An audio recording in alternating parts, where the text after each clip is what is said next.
শাশুড়ি আম্মা যখনই বাসায় আসে কখনই সে খালি হাতে আসে না। দেখেন আলু নিয়ে আসছে, সম্ভবত এগুলো হচ্ছে ক্ষেতের আলু। আর এই যে জাম্বুরা গুলা দেখতেছেন এগুলা হচ্ছে আমাদের গাছের জাম্বুরা। আমার শাশুড়ির হচ্ছে যে সামনে মানে আমাদের ওইখানে আমি যে গেছি আমার শ্বশুর বাড়ির ওইখানে আপনার হচ্ছে মানে আমার শাশুড়ির ভিটাটাই হচ্ছে সবচেয়ে বড় আমি যেটা আশেপাশে দেখছি। আলহামদুলিল্লাহ। তো সামনে হচ্ছে আম্মা অনেক গাছ লাগাইছে, এই যে পেঁপে এটাও কিন্তু আম্মার হচ্ছে গাছের। আর আম্মার মাশাআল্লাহ গাছপালার অনেক শখ আছে, তার যতটুকুই জায়গা আছে সে অনেক ওইখানে গাছপালা আছে, তার তুলার গাছ আছে, আম গাছ আছে, জাম গাছ আছে, আবার এই দেখেন পেঁপে গাছ, জাম্বুরা গাছ। তো যাই হোক ওই দিন হচ্ছে নিয়ে আসছে কি কি সেটা আগে দেখেন। আর বাসায় কিছু পেঁয়াজ ছিল, সবই মোটামুটি আম্মা হচ্ছে নিয়ে আসছে। প্লাস আমরা যে চালটা খাই মাশাল্লাহ সিরাজগঞ্জের চাল কিন্তু অনেক মজা।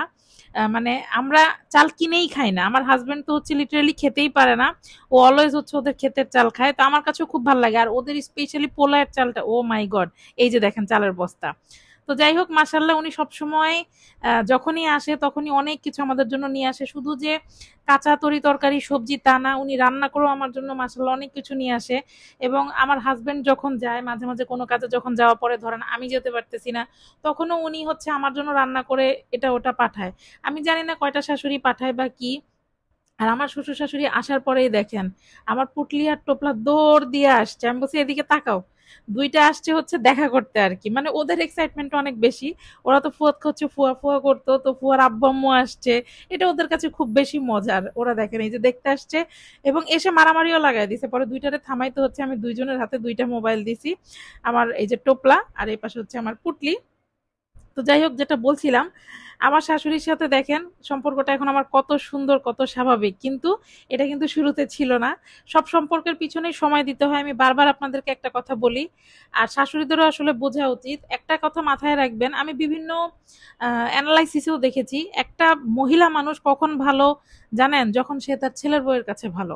আর একটা পুরুষ মানুষ কখন ভালো জানেন, যখন সে তার বউয়ের কাছে ভালো। কথাটা মিলায় দেখবেন, কারণ এটা একজন বিজ্ঞ মানুষের কাছ থেকে আমার শোনা এবং আমি মিলাই দেখলাম আসলেই কিন্তু দেখেন একটা তার একটা মহিলার কাছে তার ছেলের বউয়ের কাছে কিন্তু সে মানে যা ইচ্ছা তাই করতে পারে, তাই না? সো ওইখানে হচ্ছে তার আসল রূপটা কিন্তু বের হয়ে আসবে।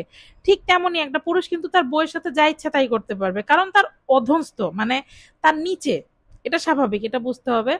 তো যাই হোক আমার শাশুড়ি মাশাল্লাহ অনেক ভালো, উনি এখন পর্যন্ত স্টিল না একটা কিছু করে নাই। হ্যাঁ, উনি অনেক সময় যেটা হয়েছে মানুষ আমাদের সম্পর্কটা প্রথম দিকে স্বাভাবিক হতেই দিতে চায় নাই, এত লাগাইছে, এত ভাঙাইছে, এত উল্টাপাল্টা কথা বলছে আমাকে তার সম্পর্কে, তাকে আমার সম্পর্কে। তার মধ্যে আমি শহরের একটা মেয়ে, শহরে বড় হয়েছি, আমার শাশুড়ি গ্রামের একটা মানুষ, অনেক ভয় দেখাইছে এইসব নিয়ে। বাট দেখেন উনি আসছে, আমিও ওনার জন্য ওনার পছন্দের সব আয়োজন করছি। মাশাল্লাহ এখন আমাদের সম্পর্ক অনেক স্বাভাবিক, অনেক সুন্দর। কেউ নজর দিয়েন না, মাশাল্লাহ বললেন। আসলে সব সম্পর্কে না একটুখানি সময় দিতে হয়, দুই পাশেই ছাড় দিতে হয়। আর আমরা যারা ছোট ছেলের বউরা তাদের স্পেশালি বেশি ছাড় দিতে হবে, কেন আমি বলি, কারণ তারা মুরব্বী। আর ছেলের মাদেরকে তো মন বড় করতেই হবে, আপনারা যদি মন বড় না করেন জীবনেও কোনো সম্পর্ক স্বাভাবিক হবে না। আর একটা কথা মাথায় রাখবেন, আপনার ছেলের হক বেশি কিন্তু তার বউয়ের উপর, আপনার উপর না।